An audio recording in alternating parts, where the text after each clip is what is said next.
আপুনি এই কথা বুজি পোৱাৰ প্ৰয়োজন যে পেহেলগামত হোৱা সন্ত্ৰাসবাদী আক্ৰমণত য'ত 28 জন ভাৰতীয় শ্বহীদ হৈছে আজি কিয় ভাৰতীয় জনতা পাৰ্টি চৰকাৰে নিজৰ ভুল স্বীকাৰ কৰি আছে যি বিজেপি কেতিয়াও নিজৰ ভুল স্বীকাৰ নকৰে বিজেপিয়ে নিজে ভুল কৰিলেও নেহেৰু কংগ্ৰেছ আৰু ৰাহুল গান্ধীৰ ওপৰত দুখ জাপি দিয়ে আজি ভাৰতীয় জনতা পাৰ্টি চৰকাৰে পেহেলগামৰ হিংসাত সন্ত্ৰাসবাদীৰ আক্ৰমণ নিজৰ ভুল কিয় স্বীকাৰ কৰি আছে কাৰণ আজি যিসকল লোক মৰিছে তেওঁলোকৰ আত্মীয় যিসকল উভতি আহি আছে তেওঁলোকে বিজেপি চৰকাৰৰ মন্ত্ৰীসকলক মুকলিকৈ ওলাই আহি প্ৰশ্ন কৰিছে যে আপোনালোকৰ বাবে আপোনাৰ সুৰক্ষাৰ ভুলৰ বাবে এইসমূহ মৃত্যু হৈছে তাৰ আগতে মই আপোনাক জনাব বিচাৰো যে চৰকাৰে কেনেদৰে নিজৰ ভুল স্বীকাৰ কৰিছে চৰকাৰৰ কি যুক্তি আছে মই আপোনাক গুজৰাটৰ এটা ভিডিঅ' দেখুৱাই আছো সন্মুখত আছিল ভাৰতীয় জনতা পাৰ্টিৰ সাংসদ CR পাটিল আৰু তেওঁৰ সন্মুখত থিয় হৈ আছে শীতল কালাথিয়া যাৰ স্বামীক সন্ত্ৰাসবাদীয়ে গুলীয়াই হত্যা কৰিছে শুনক শীতল কালাথিয়াই কিদৰে গুজৰাটী ভাষাত CR পাটিলক কৈছে যে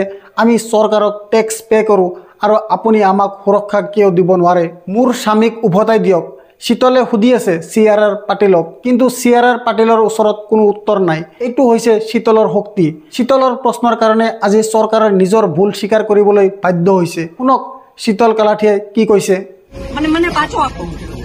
મને પાછો આપો મારે બીજું કઈ ન જોઈએ આજ પછી કોઈ દિવસ કોઈ વોટ જ નહીં કરતા જો આપણી ગવર્મેન્ટને પોતાની સુવિધા રાખવી છે તમારા પાછળ કેટલા VIP હોય છે કેટલી ગાડીઓ હોય છે તમારો જીવ છે આ ટેક્સ પે કરે છે એનો જીવ નથી આ છોકરાઓનું શું આનું ભવિષ્ય શું આને ડોક્ટર બનાવી છે આને એન્જિનિયર બનાવો છો હું કઈ રીતે બનાવીશ નહીં મને ન્યાય જોઈએ મારા છોકરાનું ફ્યુચર ખરાબ ન થવું જોઈએ આટલા વર્ષની સર્વિસમાં એને ટેક્સ તમે કટ કરીને તમે સેલરી આપો છો ને અને ઉપર જતા અમે કઈ પણ વસ્તુ ખરીદીએ છીએ ક્યાંય જઈએ છીએ ખરીદીએ ટોલ ટેક્સ બધા ટેક્સ તમે અમારી પાસેથી લ્યો છો તો મારા ઘરવાળાને જયારે જરૂર હતી ત્યારે કોઈ ફેસિલિટી નથી મળી મને એનો ન્યાય જોયો તમે લોકો અહીંયા જ રહ્યો તમે કહો મને કે તમે શું કરશો એના માટે આ એક નહીં આના જેવા જેટલા ભાઈઓ બધા નિર્દોષ હતા બધાને આવડા છોકરા હતા অপেক্ষা কৰক বহু মানুহ আজি চৰকাৰক প্ৰশ্ন কৰি আছে যিসকল লোক পেহেলগামৰ পৰা উভতি আহিছে যিসকল পেহেলগামৰ বাস্তৱতা জানে যিবিলাকে কাশ্মীৰী বিলাকৰ বাস্তৱতা জানে সিহঁতে উভতি আহি কি কৈছে মই আপোনাক শুনাম কিন্তু প্ৰথমতে শুনক সৰ্বদলীয় এটা বৈঠক হৈছিল তাৰ পিছত কিৰণ ৰিজিজু চৰকাৰৰ ত্ৰুটি হোৱা স্বীকাৰ কৰে ত্ৰুটি শব্দটো ব্যৱহাৰটোৱে বহুত কথা বুজায় শুনক কিৰণ ৰিজিজুৱে কি কৈছে और से ब्रीफिंग किया गया है घटना कैसे हुई और कहां चूक हुई इसका भी बताया और जो जगह जहां घटना हुई उस जगह में वो मेन रोड पे नहीं है पैदल चलना पड़ता है या घोड़ा से चलना पड़ता है जो लगभग वहां से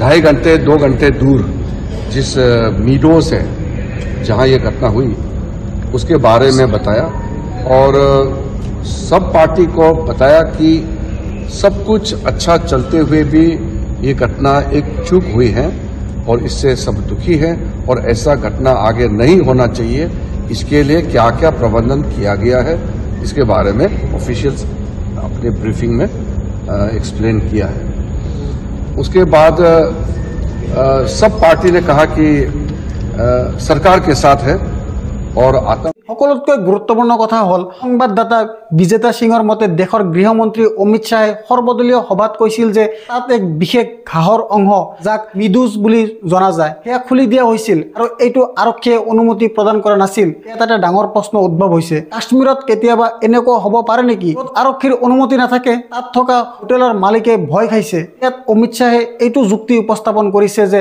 আৰক্ষীৰ অনুমতি অবিহনে এই ঘাঁহৰ অংশ য'ত পৰ্যটকসকল গৈছিল এইটো খুলি দিয়া হৈছিল শুনক অমিত শাহে আসলতে কি কৈছিল আপোনাৰ স্ক্ৰীনত গৃহমন্ত্ৰী অমিত শাহে সকলো দলৰ লগত বৈঠকত জনাইছিল যে বিদুষ থকা স্থানটো আৰক্ষীৰ অনুমতি অবিহনে পৰ্যটকসকলৰ বাবে খুলি দিয়া হৈছিল হোটেলৰ মালিকসকলে এইটো জনোৱা উচিত আছিল তাত উপস্থিত হ'বলৈ 45 মিনিটৰ ট্ৰেকিং লাগিব আক্ৰমণ হোৱাৰ পৰা কমেও 5 দিন আগত সন্ত্ৰাসবাদীসকলে 50 কিলোমিটাৰ পৰিসৰত যোগাযোগ সংকেত ব্যৱহাৰ কৰা নাছিল পেহেলগামত এদিন 500 জন সুৰক্ষা কৰ্মী ব্যক্তিগতভাৱে উপস্থিত আছিল কিন্তু বেচাৰানত কোনো নাছিল মন্ত্ৰীয়ে এনেকৈ কৈছিল CRPF আৰু আৰ্মিৰ কেম্প 5 পৰা 7 কিলোমিটাৰ দূৰত অৱস্থিত ঘটনাস্থলীৰ পৰা CRPF প্ৰথমে ঘটনাস্থলীত উপস্থিত হৈছিল। তেওঁলোকক পুনি অপাৰেটৰসকলে এলাৰ্ট কৰিছিল। এনাৰ মত হৈছে যে কোনো বিশেষ ইনপুট নাছিল আৰু চৰকাৰৰ পলিচি অনুযায়ী তেওঁলোকক পৰ্যটক এলেকাৰ পৰা আঁতৰি থাকিবলৈ কোৱা হৈছিল। সকলোতকৈ ডাঙৰ কথা, ইয়াত গৃহমন্ত্ৰী কৈছে যে 5 দিন পূৰ্বে সন্ত্ৰাসবাদীসকলে কোনো কমিউনিকেশ্যন ব্যৱহাৰ কৰা নাছিল। কিন্তু সন্ত্ৰাসবাদী তাতে সোমালে ন, এনেকৈ সোমালে জনাওক। এতিয়ালৈ দেশৰ গৃহমন্ত্ৰীয়ে কোনো প্ৰেছ কনফাৰেন্স কৰা নাই। প্ৰধানমন্ত্ৰী নৰেন্দ্ৰ মোদী বিহাৰত নিৰ্বাচনী ৰেলীত ডাঙৰ কথা কৈ আছে যে আমি ইয়াৰ প্ৰতিশোধ ল'ম। আমি সকলোৱে তেওঁৰ কথাত স্বাগতম জনাইছো। মই মোৰ প্ৰধানমন্ত্ৰী নৰেন্দ্ৰ মোদীৰ সৈতে আছো। কিন্তু আজিৰ দিনত আমাৰ বাবে অতি জৰুৰী যে দেশৰ গৃহমন্ত্ৰী অমিত শ্বাহ কমেও এটা প্ৰেছ কনফাৰেন্স কৰিব লাগিছিল। কিন্তু অমিত শ্বাহে যুক্তি দিছে যে পৰ্যটকসকলক অপাৰেটৰবিলাকে সেই অংশলৈ লৈ গৈছে য'ত আৰক্ষীয়ে অনুমতি দিয়া নাছিল। সকলোতকৈ ডাঙৰ কথা, মই আপোনাক নিজে প্ৰশ্ন কৰিব বিচাৰো যে কাশ্মীৰত আৰক্ষীৰ অনুমতি অবিহনে কিবা হ'ব পাৰে নেকি? আজি চৰকাৰে নিজৰ ভুল স্বীকাৰ কৰিছে, কাৰণ যিসকল মানুহ উভতি আহিছে তেওঁলোকে চৰকাৰক প্ৰশ্ন সুধি আছে। শীতল কালাথিয়াৰ কথা আপুনি শুনিছে, এতিয়া শুনক তেওঁৰ সৰু ল'ৰাৰ কথা। সেই সৰু ল'ৰাজনক সোধা হৈছে যে তুমি আকৌ তাতে যাব বিচাৰিবা নেকি? সেই শিশুটি জানে তাক প্ৰশ্ন কৰিব লাগিব। সেই শিশুটি ডাইৰেক্ট চৰকাৰৰ ওপৰত প্ৰশ্ন কৰিছে। শুনক শিশুজনে কি কৈছে। सरकार तो गई हुई है, मतलब इतना बड़ा आतंकवादी का हमला हुआ, उनके कुछ पता ही नहीं है। इधर पूरी नीचे पूरे आर्मी का बेस है, उन्हें पता ही नहीं है, मतलब कुछ भी है।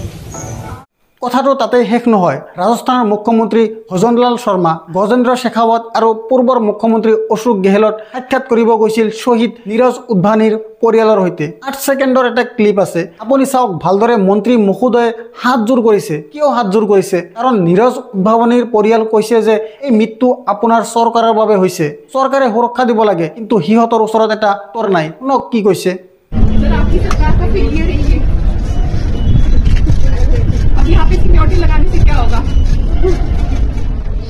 এই সৰ্বদলীয় বৈঠকৰ পিছত ৰাহুল গান্ধী আৰু মল্লিকাৰ্জুন খাৰ্গে সন্মুখত আহে। তেওঁলোকে কয় যে সুৰক্ষাত গম্ভীৰ অনিয়ম ঘটিছে, চৰকাৰে কাম কৰিব লাগিব, কিন্তু এই সময়ত আমি চৰকাৰৰ সৈতে আছো। শুনক কি কৈছে। ऑल पार्टी के साथ हुई, जो राजनाथ सिंह जी ने प्रिसाइड किया, अमित शाह जी भी साथ थे। हमने सब लोगों ने मिलके जो पहलगाम में इंसिडेंट हुआ है उसको सभी लोगों ने कंडम किया। ऑल पार्टी इरेस्पेक्टिव ऑफ ये वो ऐसा कुछ। और दूसरी चीज हमने ये कहा कि कश्मीर में शांति रखने के लिए वो अच्छा प्रयास करे और वहाँ पर शांति रखना जरूरी है। ये बात उनके सामने हमने रखा और उन्होंने ये कहा कि सभी एक्शन ले लें। আটাইতকৈ ডাঙৰ কথা, আজি এই সকলো মানুহে কৈ আছে, কোনোবাই কৈছে মোৰ দেউতাকক উভতাই দিয়ক, কোনোবাই কৈছে মোৰ স্বামীক উভতাই দিয়ক। আৰু এই ক্ষোভৰ অৰ্থ বুজি লওক, কাৰণ যিসকল ঘূৰি আহিছে তেওঁলোকে সাধাৰণ কাশ্মীৰীসকলে তেওঁলোকক কেনেদৰে সহায় কৰিছিল তাৰ কথা বাৰে বাৰে পুনৰাবৃত্তি কৰি আছে। ভাৰতৰ বাকী অংশৰ পৰা এনেধৰণৰ বহুতো ৰিপৰ্ট আহিছে য'ত কাশ্মীৰী শিক্ষাৰ্থীসকলক আক্ৰমণ কৰা হৈছে। যিসকল মানুহ উভতি আহিছে তেওঁলোকে কাশ্মীৰীসকলৰ প্ৰশংসা কৰি আছে, তেওঁলোকে তেওঁলোকৰ মানৱতাৰ প্ৰশংসা কৰি আছে। মই বিচাৰো আপুনি আৰতি মেননৰ কথা শুনিব। তাই কি কৈছে? ৰামচন্দ্ৰৰ জীয়ৰী আৰতিয়ে কয় যে সন্ত্ৰাসবাদীসকলে আমাৰ ওচৰলৈ আহি পলিমাৰ বিষয়ে সুধিছিল। যেতিয়া আমি কৈছিলো যে আমি বুজি নাপাওঁ, লগে লগে সন্ত্ৰাসবাদীয়ে মোৰ দেউতাকক গুলিয়াইছিল। যেতিয়া মই মোৰ দেউতাকক সাৱটি ধৰিছিলো, সন্ত্ৰাসবাদীসকলে মোৰ মূৰত বন্দুক ৰাখিছিল। মই জনা নাছিলো যে তেওঁ গুলী চালনা কৰিব নে ভয় খুৱাবলৈ চেষ্টা কৰিছে। তেতিয়া মোৰ যমজ পুত্ৰই চিঞৰিছিল আৰু সন্ত্ৰাসবাদীজন লগে লগে পলাই গৈছিল। আৰতিয়ে কৈছিল যে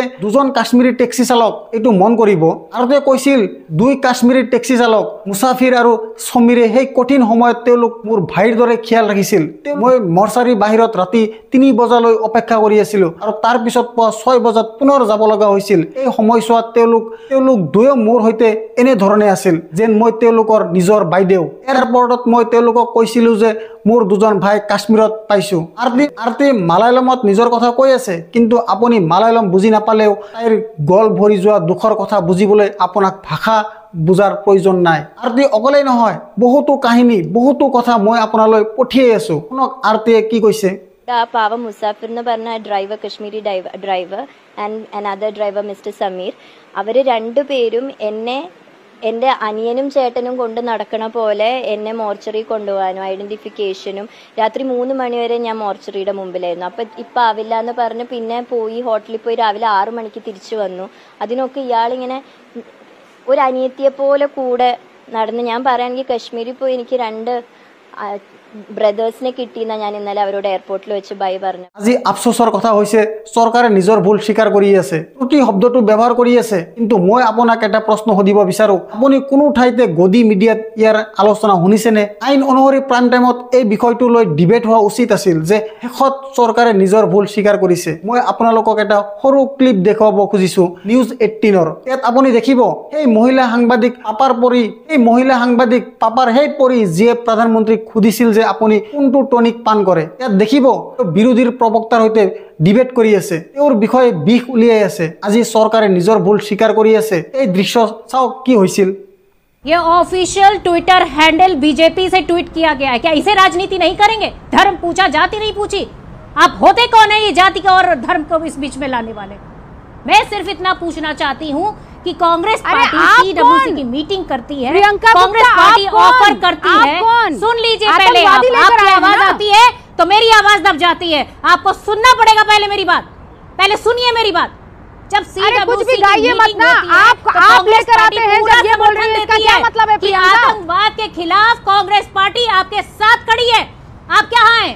आप रैली कर रहे हैं। अरे तो रॉबर्ट वाड्रा क्यों गिना रहे हैं कि आतंकवाद क्यों हुआ?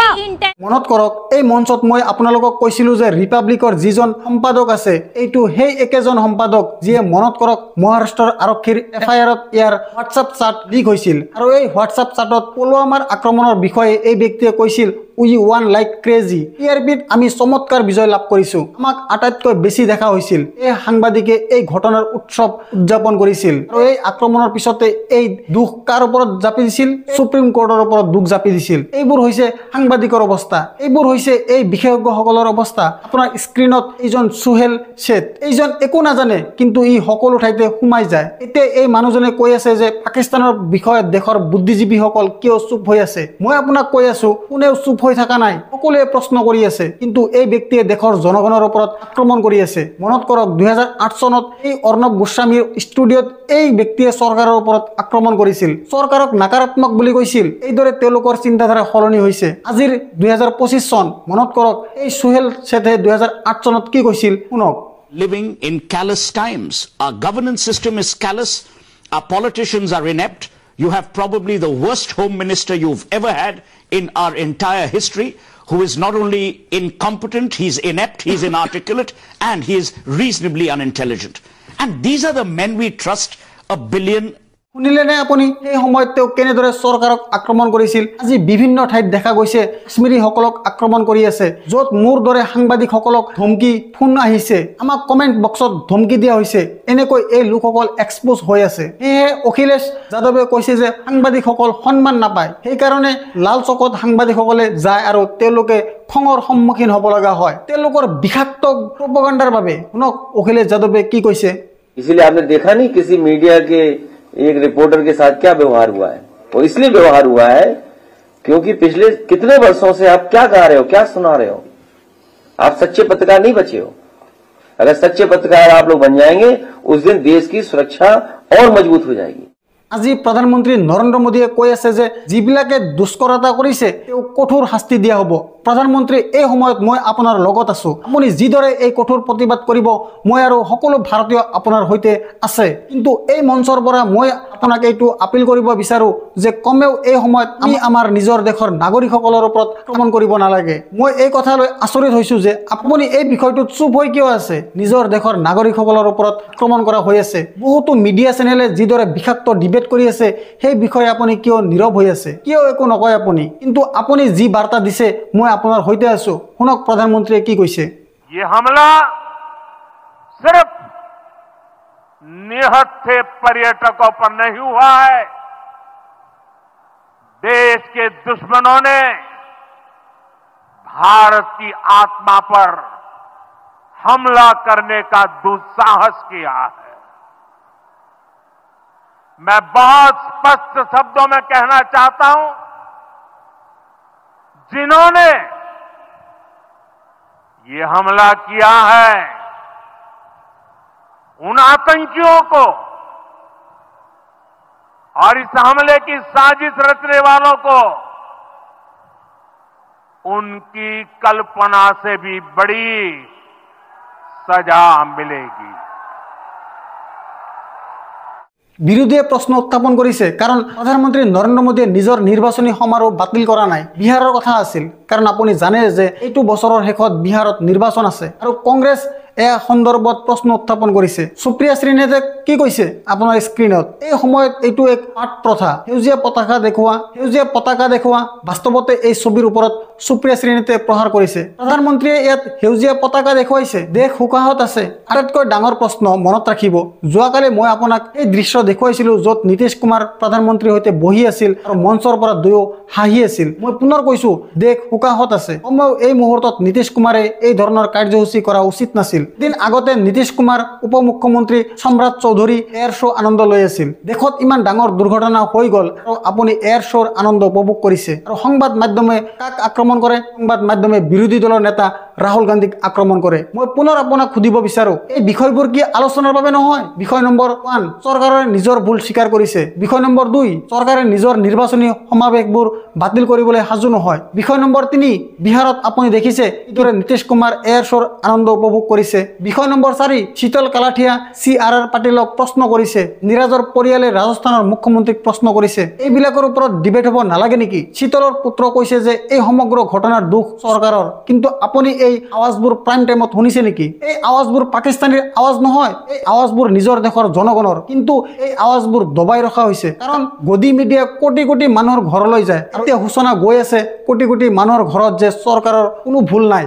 এই আৱাজবোৰ দাফন কৰা হৈছে, চৰকাৰে নিজৰ ভুল মানি লৈছে, তাতো প্ৰাইম টাইম ডিবেট হোৱা নাই। কি এই আৱাজবোৰ দাফন কৰা হৈছে, চৰকাৰে নিজৰ ভুল মানি লৈছে, তাতো প্ৰাইম টাইম ডিবেট হোৱা নাই। ইমান লাজৰ কথা, সঁচাকৈ লাজৰ কথা। কিন্তু মই মোৰ এই মঞ্চত প্ৰশ্ন উত্থাপন কৰি যাম কাৰণ মই আপোনাৰ চিন্তা কৰোঁ। মই পুনৰ ক'ব বিচাৰোঁ, আজিৰ সময়ত যিবিলাক প্ৰশ্ন মই উত্থাপন কৰোঁ কাৰণ এজন সাংবাদিকৰ কৰ্তব্য হৈছে এই প্ৰশ্নবোৰ উত্থাপন কৰা, চৰকাৰক কাঠগড়াত ৰখা যাতে চৰকাৰে আকৌ একে ভুল নকৰে। চৰকাৰক ৰক্ষা কৰা নহয়।